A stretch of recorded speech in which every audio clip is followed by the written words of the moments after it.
Hi viewers, welcome to our channel. Telugu ఇండస్ట్రీలో చిన్నప్పటి నుంచి తనకంటూ ఒక ప్రత్యేకమైన గుర్తింపు తెచ్చుకున్న యంగ్ హీరో, అదేవిధంగా కొత్త కొత్త కాన్సెప్ట్స్తో మన ముందుకు వస్తూ తన ఖాతాలో వేసుకొని సక్సెస్ని సొంతం చేసుకున్న కుర్ర హీరో తేజస్ సజ్జా. అయితే ఇప్పుడు హనుమాన్ అనే సినిమాతో ప్రేక్షకులను అలరించేందుకు సిద్ధమైపోతున్నాడు. తాజాగా రిలీజ్ అవ్వడం జరిగింది. మరి బాక్స్ ఆఫీస్ వద్ద హనుమాన్ సినిమాతో తేజస్ సజ్జా ఎంతవరకు సక్సెస్ అయ్యాడనేది ఇప్పుడు మనం ఒక లుక్ వేద్దాం. అయితే 2 తెలుగు రాష్ట్రాల్లోనే కాకుండా వరల్డ్ వైడ్గా ఈ సినిమా అయితే రిలీజ్ కావడం జరిగింది.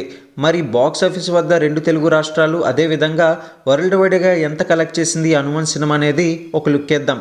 మొదటిసారి కనుక ఛానల్ని చూస్తున్నట్లయితే సబ్స్క్రైబ్ చేసుకొని ఈ వీడియోని లైక్ చేయడం మాత్రం మర్చిపోకండి.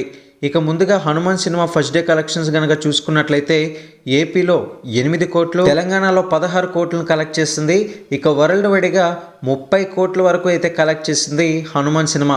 మొత్తానికి ఏమైనా మంచి మంచి సినిమాలతో పాటు మంచి కాన్సెప్ట్స్ని కూడా ఎంచుకుంటున్నాడు ఈ కుర్ర హీరో. ఇటువంటి మరిన్ని బాక్స్ ఆఫీస్ లేటెస్ట్ అప్డేట్స్ కోసం ఛానల్ని సబ్స్క్రైబ్ చేసుకోండి.